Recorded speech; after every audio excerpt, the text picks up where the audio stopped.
Comecei a gravar a aula agora. Então, a terceira lista de exercícios está sendo apresentada para vocês.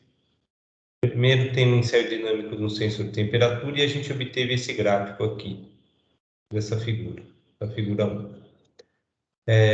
Foram feitos vários ensaios e a média... esse aqui é o resultado de um ensaio. Tem um tal de 0,0459. 2/3 do resultado máximo, a gente vai pegar o tempo para chegar a 2/3, e esse tempo é tido como atraso do sistema. Foram feitas 10 amostragens, e a primeira pergunta que se faz é: isso aqui é um sistema de ordem 0, 1 ou 2? Só recordando vocês, sistema de ordem 0 não tem atraso, sistema de ordem 1 tem atraso, sistema de ordem 2, além do atraso, ele pode sofrer alguma oscilação na saída devido à inércia.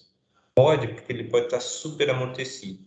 Então, aí ele vai ter um atraso maior, porque ele vai ter uma inércia maior no sistema. Mas ele pode ter um sistema subamortecido também. Aqui fica bem claro que tipo de ordem é essa. E aqui tem o atraso médio do sistema. Qual seria a melhor frequência de amostragem para identificar essa característica dinamicamente? Pô, se eu quero pegar os pontos desse atraso, quanto tem que ser a frequência de amostragem? Aqui eu tenho um tempo de um sistema físico, é o sensor de temperatura. De quanto em quanto tempo eu tenho que colher os dados? Se eu pegar de 1 em 1 segundo, como é que eu vou ver esse gráfico? Se eu pegar de 0,1 em 0,1 segundo, como é que eu vou ver esse gráfico? Qual seria o tempo mínimo para eu pegar essa característica? E aí ele pergunta se uma frequência de 20 Hz seria suficiente, por quê? Segunda pergunta também é de termômetro. Ele tem uma constante de tempo de 1,5 minuto. Note que isso daqui é uma constante de tempo bem pequena, em 0,05 segundos. Isso aqui é 1,5 minuto de atraso. Ele está a 25 graus. Ele é colocado num forno a 100 graus, com tempo igual a zero.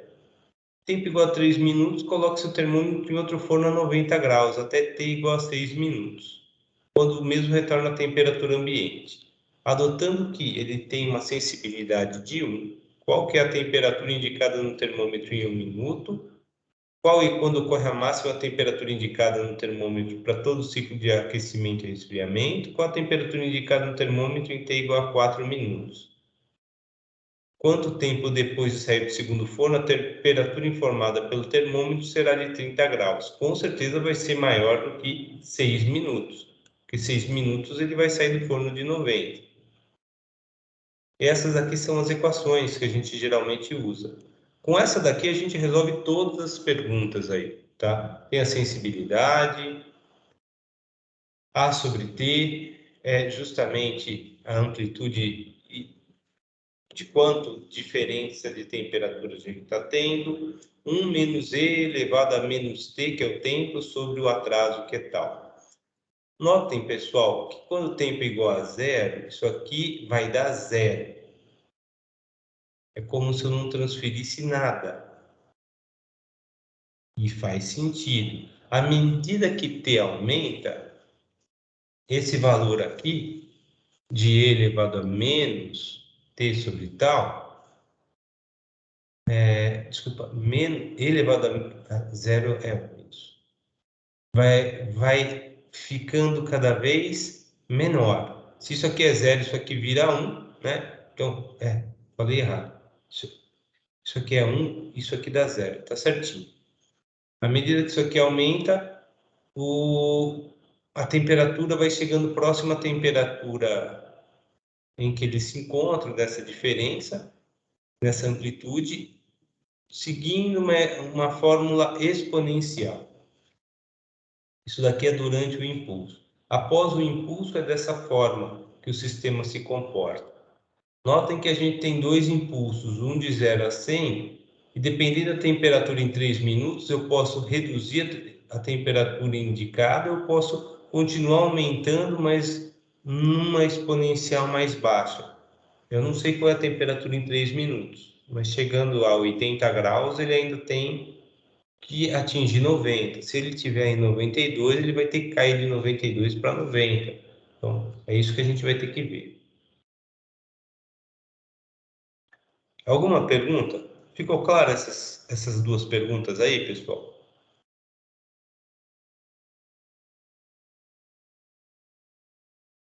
Tudo bem até aqui?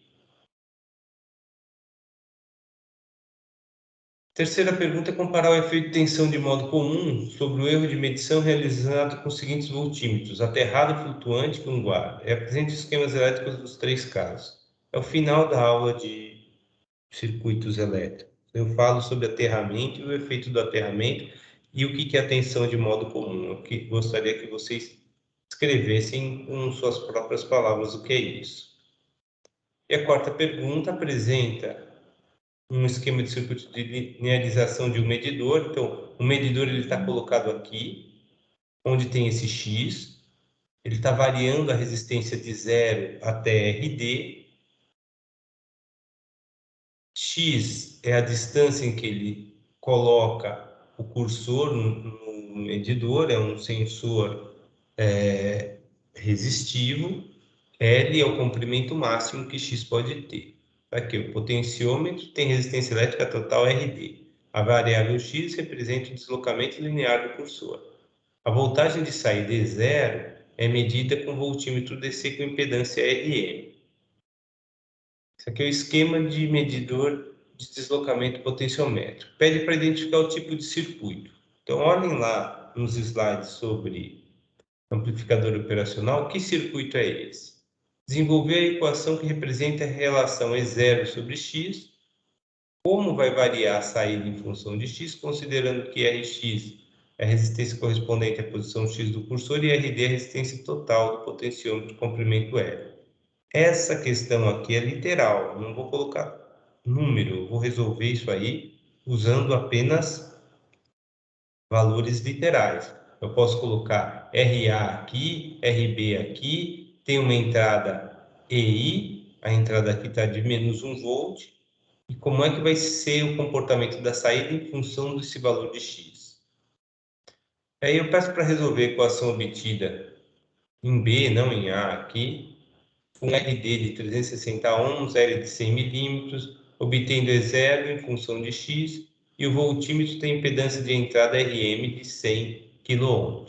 Vocês lembrarem, se a impedância de entrada for muito maior que a impedância de saída, e aí a gente vai ter uma impedância de saída de 10 kΩ até 10,36 kΩ, que é 10 mais RD, a gente tem uma impedância de entrada do multímetro de 100 kΩ, ela é bem maior do que isso, não vai interferir na medição. Analisar a influência dos resistores fixos na figura sobre a saída do circuito. Considere que o amplificador operacional é real e que a tensão de alimentação é de mais ou menos 15 volts. Bem, se esses valores variarem, como é que vai variar esse valor de zero? Essa é a pergunta. Tá claro essas 4 perguntas, pessoal? Notem que inicialmente a gente trabalhou com estatística, depois análise estática de instrumentos, análise dinâmica de instrumentos, e agora a gente começa a trabalhar com os componentes eletrônicos, para que a gente possa montar os nossos circuitos de instrumentação. Falta a gente lidar mais profundamente com a questão da coleta automática. Mas a gente está lidando com isso indiretamente quando trabalha os dados coletados nas aulas práticas, tá? Então, a gente começa a abarcar todo o sistema de instrumentação, para daqui a pouco a gente começar a falar do instrumento em si, de qual vai ser o sensor que a gente vai trabalhar e como a gente vai trabalhar esse sensor. É interessante vocês assistirem a aula de quarta-feira, que o professor Rodrigo Hiroshi vai fazer, porque ele vai mostrar como é que ele está trabalhando com um sensor que a priori não é um sensor, ele transformou num sensor. Ele consegue usar sistema de radiofrequência, de identificação por radiofrequência também como sensor de posição. Então, além dele informar que objeto é aquele, ele sabe dizer a que distância está aquela tag que identifica um objeto das antenas. E assim ele posiciona num grid, seja unidirecional, de uma única direção, ou bidirecional, cartesianamente. Dá para expandir para 3 direções, mas a gente precisa não de 2, mas sim de 3 antenas. E a gente pode colocar essas tags em robôs móveis e até em drones para saber em que posição ele está dentro desse grid. Bem, então vocês têm até dia 30 de agosto às 7h10 para entregar esta lista de exercícios. Ela já está disponível para vocês aqui em tarefas. Terceira lista de exercícios, tá? E eu apresentei para vocês circuitos de medição semana passada.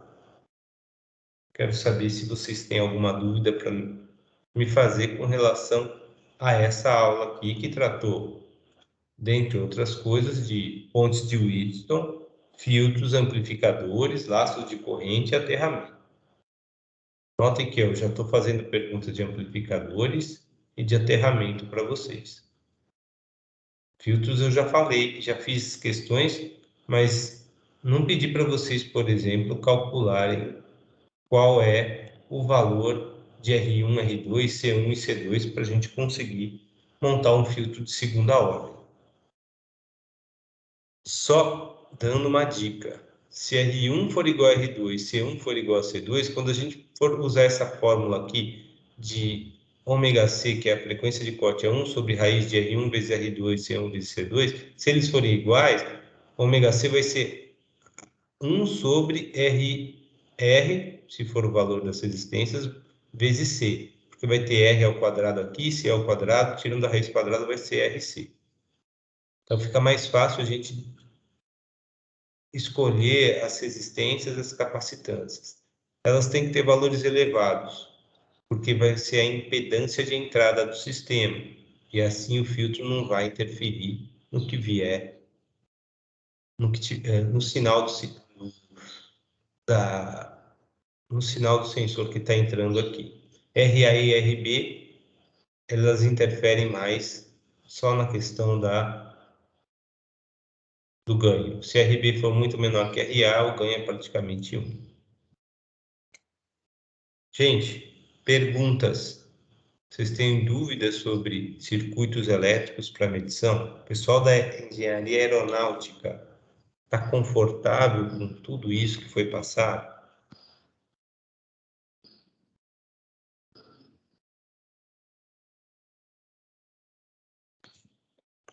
Ó, eu estou muito confortável em preparar uma prova bem pesada para vocês, porque ninguém tem dúvida. Tirando o Vinícius, que hora ou outra faz pergunta, o resto tem o Rodrigo também que faz pergunta.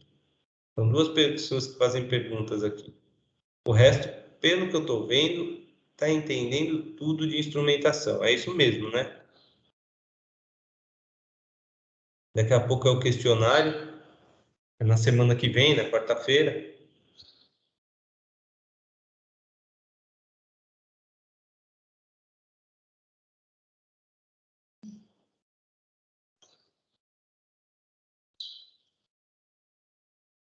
Não, Vinícius, eu não vou pesar a mão, não.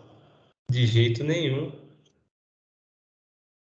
Eu só vou pedir o que não passei para vocês. Tem muita coisa, tem matéria demais aqui em instrumentação. Não sei se vocês notaram.